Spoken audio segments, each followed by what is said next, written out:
Hola, què tal, amics i amigues dels Museus de Catalunya? Soc en Rafa Burgos. Segurament molts i moltes de vosaltres ja em coneixeu perquè coincidim en els itineraris que organitzem cada trimestre. Us proposo un joc. Mireu aquesta imatge.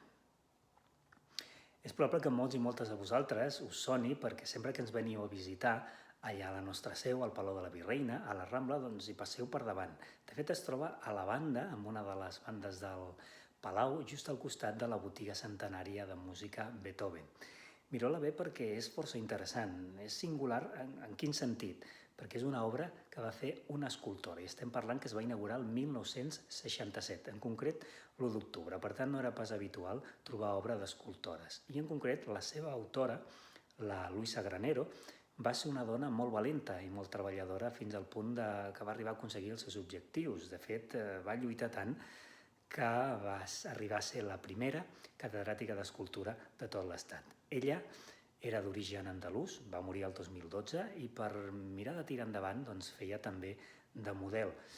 Una activitat que ja li venia de família, perquè la seva mare i la seva tieta van fer també de models, ni més ni menys que en Ramon Casas. Però tornant a aquesta escultura, és una Mare de Déu del Roser, de fet no és casual que estigui situada en aquesta banda de la Rambla, estem parlant del tram que es coneix amb el nom de la Rambla de les Flors, i si un altre dia que hi passeu us la mireu, no us sembla, però si estiguéssim més o menys mirant-la cara a cara, doncs fa una alçada d'1,92 m. És una peça feta amb marbre blanc i a més està signada a la part inferior.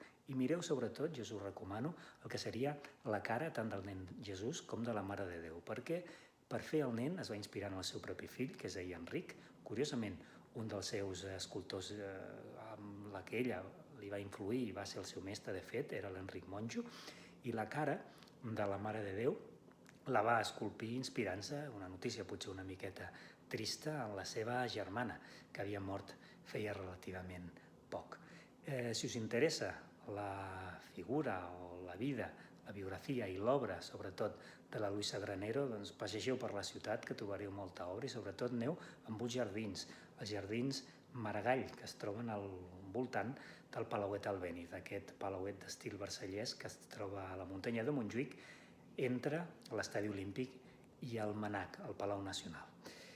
Bé, espero que us hagi interessat aquest petit apunt i que sapigueu que des dels Amics de Museus de Catalunya continuem treballant per oferir-vos més rutes, més itineraris, més conferències i més visites als museus. Una salutació cordial i moltes gràcies.